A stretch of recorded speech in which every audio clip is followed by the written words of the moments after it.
Okay, week 32 outlook number 2. Let's see what the price action is looking like today.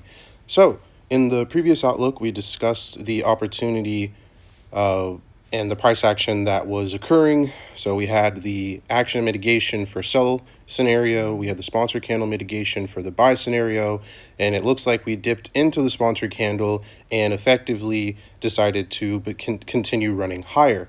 So looking at the sell scenario, let's step back one.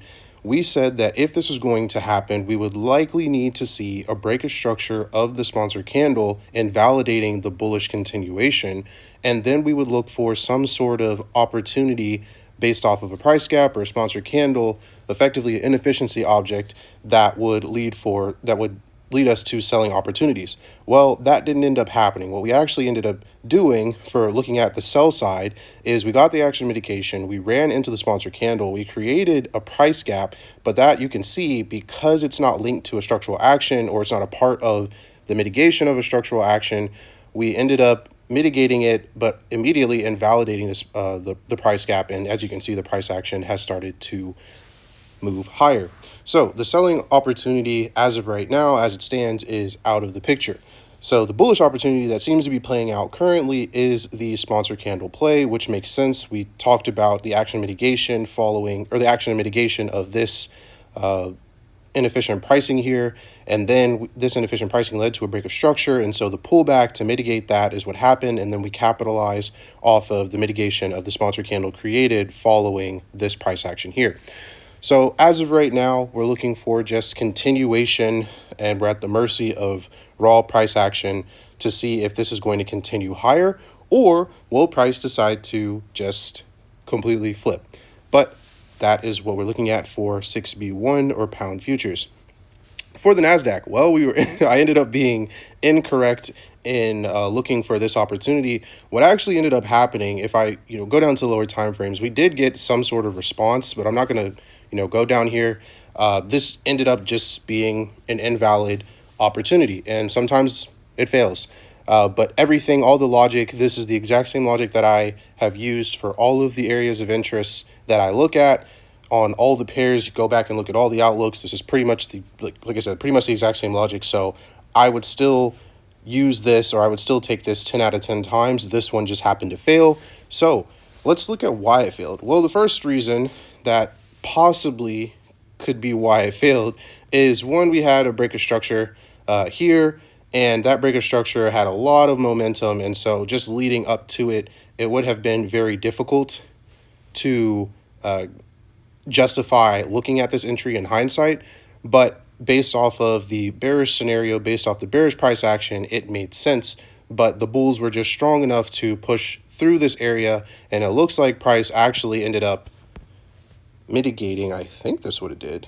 Yeah, so it looks like we ended up actually performing a liquidity draw on this high here, which is a liquidity point. We do have these relatively equal highs here, but as of right now, price decided to perform a liquidity draw on the last liquidity point before this one, after having a break of structure of that, right? So not only did we have a break of structure of here, but this is also a high. So this is also a break of structure. And then we have this next high, which is it's also a liquidity point. So this is a liquidity point, that's a liquidity point, and we effectively broke structure through two liquidity points, and then we had a liquidity draw based off of the last liquidity point here. But we still have this liquidity point, we still have this liquidity point here, but as of right now, the price action currently stands that price is performing a liquidity draw, the structural action, off of this liquidity point. And so what we should be looking for now, if this sustains, is a pullback or a creation of some sort of price gap, which, I mean, there is one right here in the immediate, but we would need to look for mitigation of inefficient pricing, and then look for continuation to go lower. So right now, this is what the market is looking like.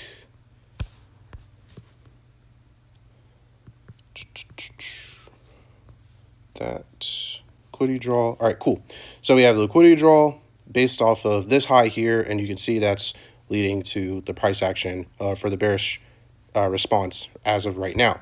Well, this is actually what makes sense, especially if we're inside of a range. This price action, it makes sense. The entry that I had, it just ended up being invalid, but the price action, as you can see, we did get a response from some sort of liquidity pool inside of the premium, and it did give a very strong response based off of the fact that this is a liquidity draw. Even though we had an immediate, very strong response going into this area, it slowed down as we ascended or reached this point, very ever so slightly performed the liquidity draw or purge of this liquidity, and now we have a very strong response moving lower. So it's up to see if the price action will sustain. Will we get selling opportunities to move lower here in the future? Now, for the Dow Jones, 100% I will say this was expected. This range does not look like it's the true range, or obviously this is not the true range that I have marked up. So let's just go ahead and get rid of that. And we talked about that, yeah, based off of the breaker structure here, there was no doubt in my mind, like I said in the last outlook, that we were going to reach the all-time high. And I'm actually a little bit salty because I did look for a lower time frame opportunity here, but ultimately got wicked out. But if I was supposed to be looking for the opportunities, I really should have been looking in this area based off of this mitigation, because we have a liquidity draw, we have inefficient pricing that was mitigated, and then a model actually ended up being here, and then obviously you see the result. But it is what it is. So now we're still in the bullish run, so we're looking for opportunities to continue catching buys. But as of right now, we are at an all-time high, so I really wouldn't, be looking to sell or buy at an all-time high. I'm not a financial advisor, but I would wait for more price action to give out the model that makes sense for either sells or buys. All right, so that is week 32, outlook number 2. Have a good weekend. Peace.